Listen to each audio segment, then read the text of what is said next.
Tome 17, 10 mai 1925. Diverses façons pour Louisa de se fusionner dans la divine volonté. Ô suprême majesté, je viens t'adorer, te bénir et te remercier pour tout. Je viens attacher à ton trône toutes les volontés humaines de toutes les générations, du premier homme jusqu'au dernier, de telle sorte que tous puissent reconnaître ta suprême volonté, l'adorer, l'aimer et lui permettre de vivre dans leur âme.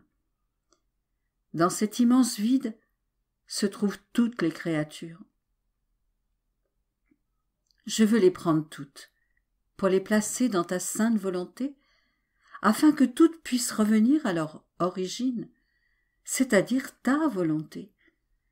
Je suis venu dans tes bras paternels pour t'amener tous tes enfants, mes frères, et les lier tous à ta volonté. Au nom de tous, je veux faire amende honorable et te rendre hommage et gloire, comme si tous vivaient dans ta très sainte volonté. Mais, je t'en supplie, ne permets plus qu'il y ait séparation entre la divine volonté et la volonté humaine. C'est une petite fille qui te demande cela, et je sais que tu ne peux rien refuser au petit. D'autres fois, lorsque je me fusionne dans la divine volonté et que l'immense vide se présente à mon esprit, je circule à travers toutes les choses créées, et j'imprime sur elles des « je t'aime » à l'adresse de la suprême majesté, comme si je voulais remplir l'atmosphère de « je t'aime » pour offrir un retour d'amour à l'amour suprême, pour tant d'amour envers les créatures. Ensuite, je parcours toutes les pensées des créatures, en imprimant sur elles mes « je t'aime ».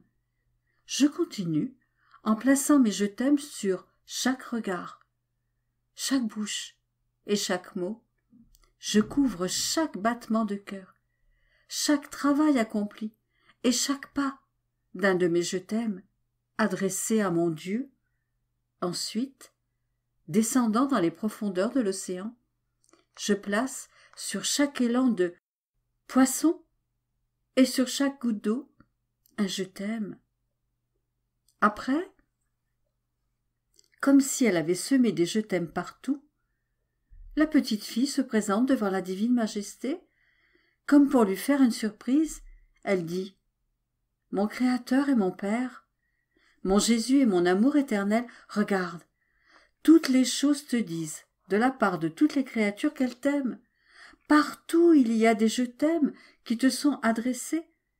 Le ciel et la terre en sont remplis.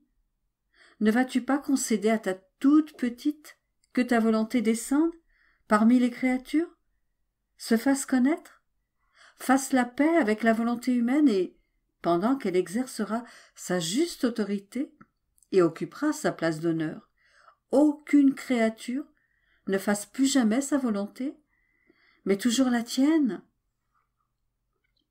D'autres fois, quand je me fusionne dans la divine volonté, je gémis sur toutes les offenses faites à mon Dieu, puis je reprends ma tournée dans cet immense vide, afin de rejoindre toutes les peines éprouvées par Jésus à cause des péchés. Je fais miennes ces peines, et je vais partout, dans les endroits les plus cachés et secrets, sur les places publiques, sur tous les actes humains mauvais, pour gémir sur tous les péchés. J'ai le sentiment de vouloir crier à chaque mouvement de créature « Repentir ! Miséricorde !» afin que tous entendent.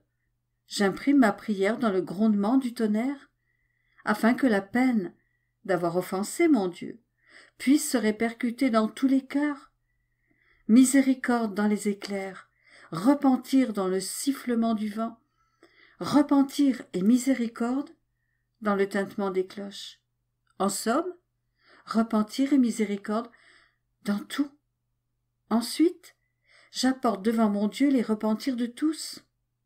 J'implore la miséricorde pour tous, et je dis « Grand Dieu, Fais descendre ta volonté sur la terre, afin que le péché n'y ait plus aucune place. C'est la volonté humaine seule qui produit tant d'offenses, qui semble inonder toute la terre de péché. Par conséquent, je t'en prie, fais plaisir à la petite fille de ta volonté qui ne veut rien, sauf que ta volonté soit connue et aimée, et qu'elle règne dans tous les cœurs.